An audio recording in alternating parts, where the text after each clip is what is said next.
ஆறாம் வகுப்பு அறிவியல் முதல் பருவம்.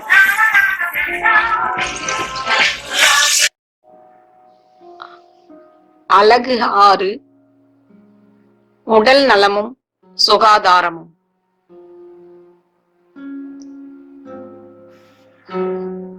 சுகாதாரம். சுகாதாரம் ஆரோக்கிய வாழ்விற்கு அடிப்படை. நாம் சுகாதாரமாக இல்லை என்றால் பலவிதமான நோய்கள் நமக்கு வரும். எனவே ஆரோக்கிய வாழ்விற்கு அடிப்படை சுகாதாரம் ஆகும்.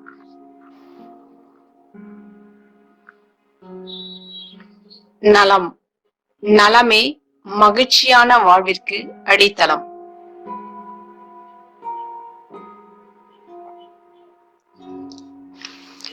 கற்றல் நோக்கங்கள். நாம் இந்த பாடத்துல ஆரோக்கியமாக வாழ்வதை பற்றி தெரிந்து கொள்ள போகிறோம். உணவின் பல்வேறு உட்கூறுகளை வகைப்படுத்துதல்.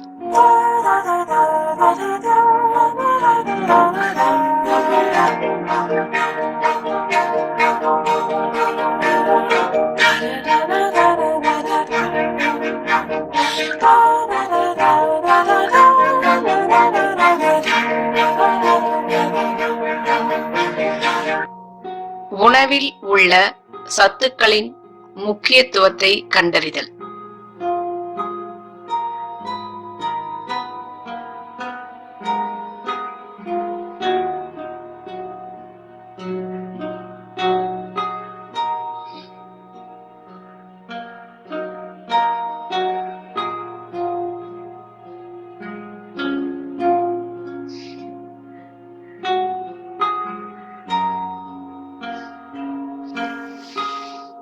சரிவிகித உணவு பற்றிய அறிவை பெருக்கிக் கொள்ளுதல்.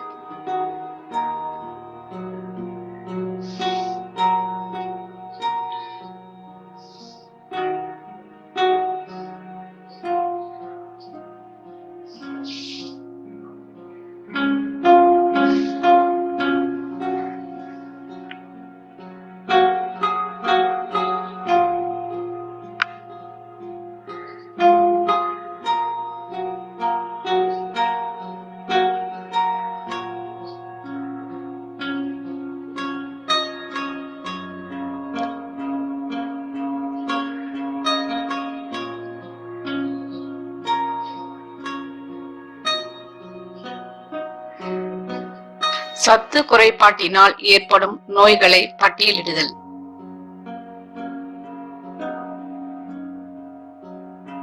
Beriberi, scurvy,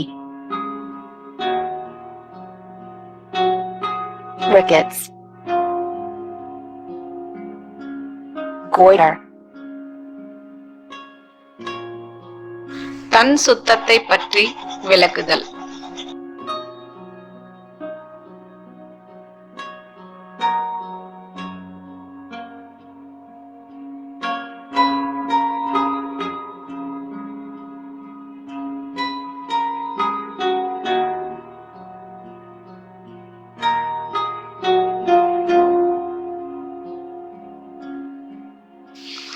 பாக்டீரியா மற்றும் வைரஸால் ஏற்படும் நோய்களை வேறுபடுத்துதல்.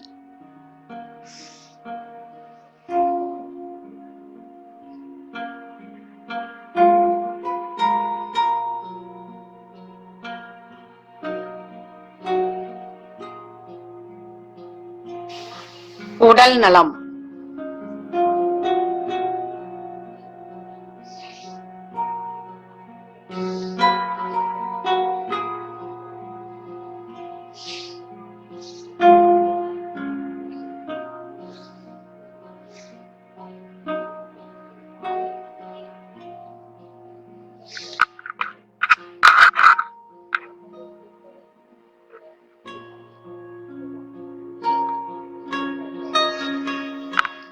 நலம் என்பது முழுமையான மனம் மற்றும் உடல் நலத்தை குறிப்பதாகும்.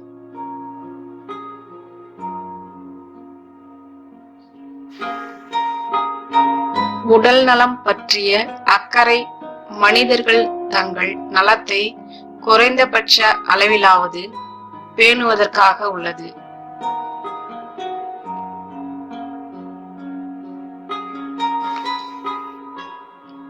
உலக சுகாதார நிறுவனம் உடல் நலம் என்பது ஒரு மனிதனின் முழுமையான உடல், மனம் மற்றும் சமூகம் சார்ந்த இடர்பாடுகள் இல்லாமல் இருக்கும் நிலையை குறிப்பதாகும். மேலும் குறைபாடு என்பது நோயுற்று இருப்பதை மட்டும் குறிப்பதாகாது என்று வரையறுத்துள்ளது.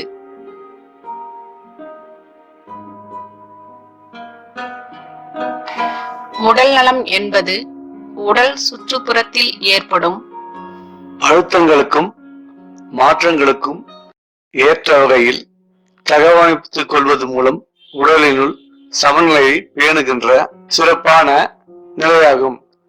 அமியோஸ்டானிஸ் என அழைக்கப்படுகிறது. சுகாதாரம்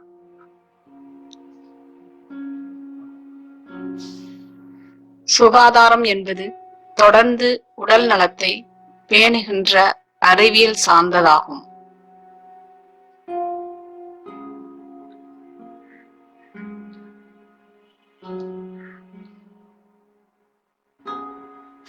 உடல் நலத்தை பேணும் தூய்மைப்படுத்துதல் போன்ற சில பழக்க வழக்கங்களை சரிவர பின்பற்றாமையால் உடல் நலத்திற்கு கேடு உருவாகிறது.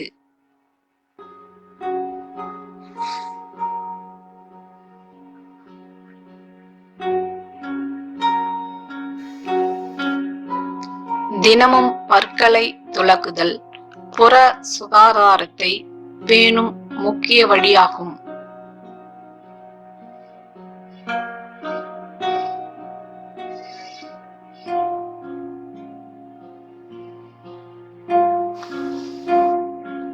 சுகாதாரம் என்பது தன்னையும் தன் சுற்றுப்புறத்தையும் தூய்மையாக பராமரிப்பதன் வாயிலாக நோயிலிருந்து பாதுகாத்துக் கொள்வதற்கு, நோய் பரவாமல் தடுப்பதற்கும் உதவுகிறது. சுற்றுப்புறத்தை நாம் தூய்மையாக வைத்துக் கொள்ள வேண்டும். இவர் என்ன செய்கிறார் பாருங்கள். கண்ட இடத்தில் பான்பழக்கை செடி துப்புகிறார்.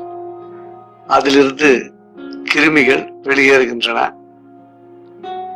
அந்த கிருமிகள் பல இடத்தில் பரவுகின்றன. ஒருவர் அதன் அருகே செல்லும் பொழுது அவருடைய பாதத்தில் அவை ஒட்டிக்கொள்கின்றன.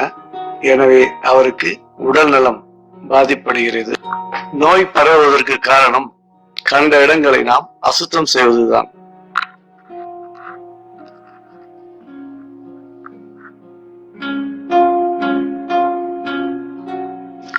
சுகாதாரம் என்பது தன்னையும் தன் சுற்றுப்புறத்தையும் தூய்மையாக பராமரிப்பதன் மூலம் நோயிலிருந்து நம்மை பாதுகாத்துக் கொள்வதற்கும் நோய் பரவாமல் இருப்பதற்கும் உதவுகிறது. கண்ட இடங்களில் குப்பைகளை சுத்தம் செஞ்சு குப்பை தொட்டில போடணும். அதனால நோய்கள் பரவாமல் இருக்கும்.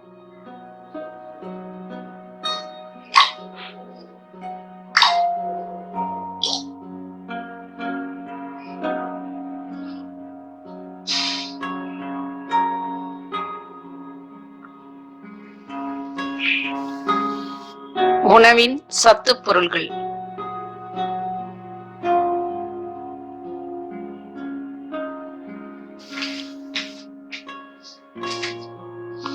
உணவில் உள்ள வேதிப்பொருள்கள் நமக்கு ஆற்றல் அல்லது சக்தியை தருகிறது.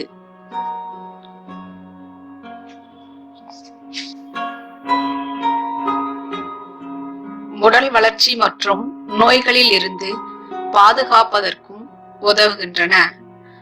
இவைகளை நாம் சத்து பொருள்கள் என்கிறோம்.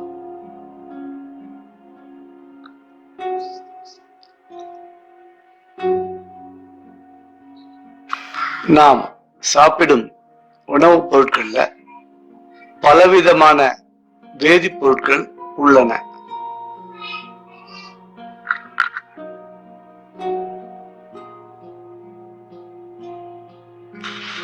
உணவில் உள்ள வேதிப்பொருட்களின் அடிப்படையில சத்து பொருட்கள் 6 முக்கிய வகைகளாக பிரிக்கலாம்.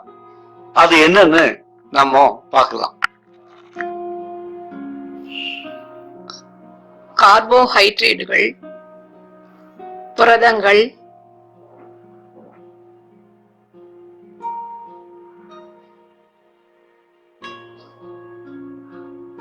கொழுப்புகள்,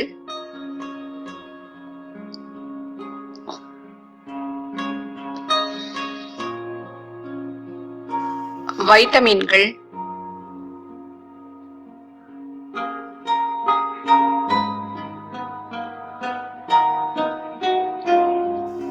தாது உப்புக்கள்,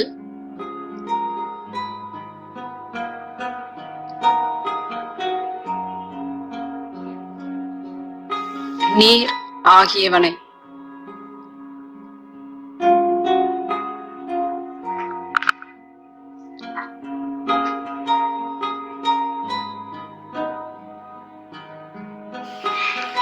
கார்போஹைட்ரேட்டுகள் உணவானது அதிக ஆற்றல் தரும் ஆக்கக்கூறு ஆகும். எனவே கார்போஹைட்ரேட்டுகள் நமது உணவில் முக்கியமாக இடம்பெற வேண்டும். அவை நமக்கு அதிக ஆற்றலை தரும் ஆக்க.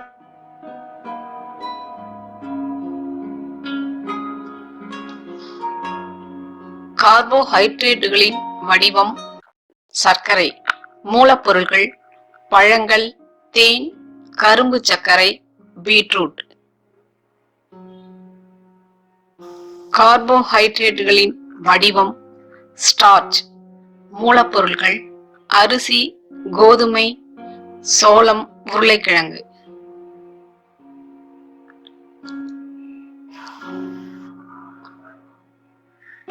கார்போஹைட்ரேட்டுகளின் வடிவம்: நார்ச்சத்து உணவு, மூலப்பொருள்கள், முழு தானியங்கள், கொட்டை உணவுகள். அடுத்து நாம் கொழுப்பு பற்றி தெரிந்து கொள்வோம்.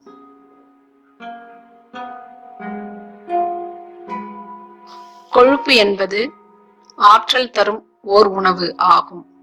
இது கார்போஹைட்ரேட்டை விட அதிக ஆற்றலை தரக்கூடியது ஆகும்.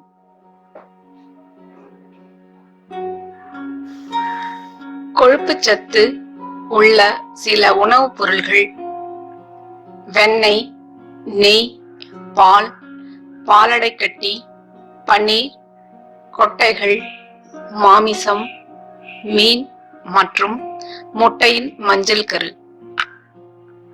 இவைகள் நமது உடலுக்கு ஆற்றல் தருவது மட்டுமல்லாது நமது உடலை பாதுகாத்து நம் செயலையும் பாதுகாக்கின்றன. புரதங்களை பற்றி அறிவோம்.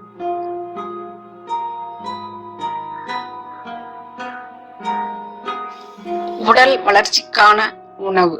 உடல் வளர்ச்சிக்கான உணவு பற்றி தெரிந்து கொள்வோம்.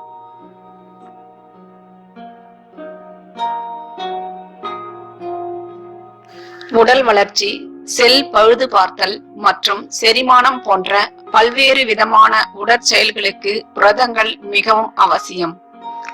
முட்டை, மீன், பால், கோழி, இறைச்சி, சோயாபீன்ஸ், கொட்டைகள், பருப்புகள் போன்றவற்றிகளில் இருந்து நமக்கு புரதங்கள் கிடைக்கின்றன.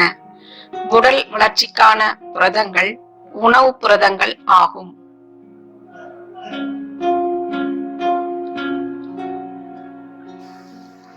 அடுத்து நாம் வைட்டமின்கள், உயிர் சத்துக்கள்.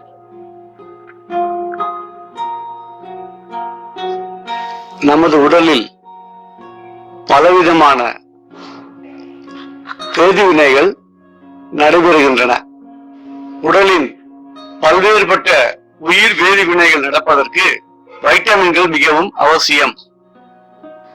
பழங்கள், காய்கறிகள், தானியங்கள், இறைச்சி, சூரிய ஒளி போன்றவற்றில் விட்டமின்கள் அதிகம் காணப்படுகின்றன.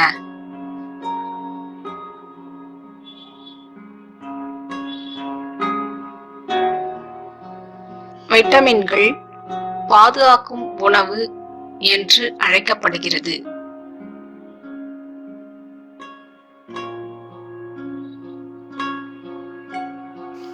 6 முக்கியமான வைட்டமின்கள். A, B, C, D, E மற்றும் K. Vitamin B, vitamin C நீரில் கரையும் வைட்டமின்கள் ஆகும். வைட்டமின் ஏ, டி, இ மற்றும் கே கொழுப்பில் கரையும் வைட்டமின்கள் ஆகும்.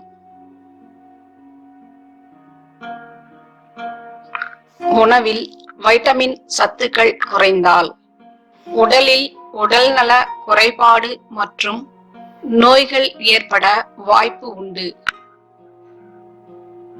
வைட்டமின் ஏ மிகுதியாக காணப்படும் உணவுப் பொருட்கள் மீன் எண்ணெய், முட்டை, பால், நெய், கேரட், சோளம், மஞ்சள் நிற பழங்கள் மற்றும் கீரைகள். வைட்டமின் ஏ குறைபாடு இருந்தா வரக்கூடிய நோய் மாலை கண் நோய். இதன் அறிகுறி குறைவான கண் பார்வை, மங்கலான வெளிச்சத்துல பார்ப்பதில் சிரமம் ஏற்படும். வைட்டமின் பி சத்துக்கள் எந்த பொருள்களிலிருந்து கிடைக்குதுன்னு பார்ப்போம். முழு தானியம், தீட்டப்படாத அரிசி, பால், மீன், இறைச்சி, பட்டாணி, பயறு, பச்சை காய்கறிகள். வைட்டமின் பி குறைந்தால் பெரிபெரி என்னும் நோய் ஏற்படும்.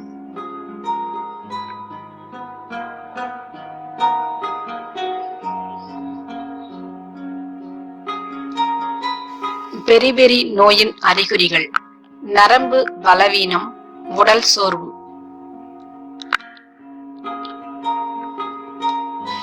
எதிலிருந்து வைட்டமின் சி சத்து அதிகமாக கிடைக்குதுன்னு பார்ப்போம். ஆரஞ்சு, நெல்லிக்காய், பச்சை மிளகாய், தக்காளி. வைட்டமின் சி குறைபாடு இருந்தால் ஸ்கர்வி என்னும் நோய், அதாவது ஈறுகளில் இரத்த கசிவு ஏற்படும்.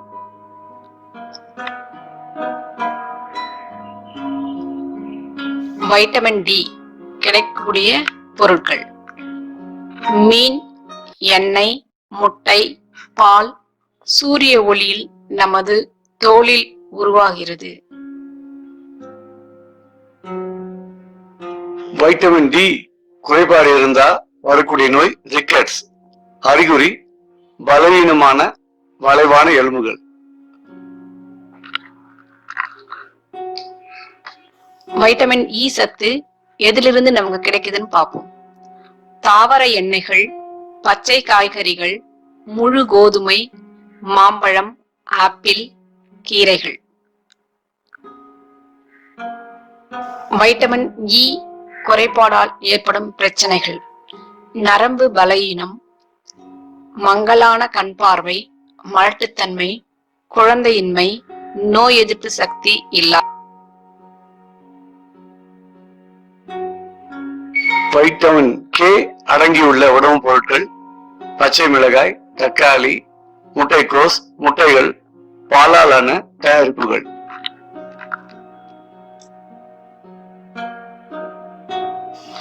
வைட்டமின் கே குறைவால் ஏற்படும் நோய்கள்: பலவீனமான எலும்புகள், பற்கள் மற்றும் இரத்தம் உறையாமை போன்றவை. வைட்டமின் கே சத்து குறைபாடு இருந்தா பற்கள் பலவீனமாக காணப்படும்.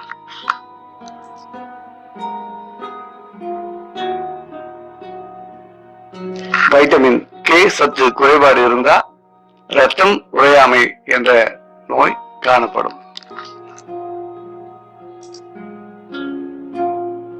உங்களுக்கு தெரியுமா, சன்ஸ்கிரீன் லோஷன் எனப்படும் சூரிய திரைப்பூச்சு தோலின் விட்டமின் டி உற்பத்தியை 95% குறைக்கிறது. எனவே வைட்டமின் டி குறைபாட்டு நோய் ஏற்படுகிறது. நெல்லிக்கனிகளில் ஆரஞ்சு பழங்களை விட 20 மடங்கு அதிக விட்டமின் சி காணப்படுகிறது. அடுத்து நாம தாது உப்புக்களை பத்தி தெரிஞ்சுக்க போறோம்.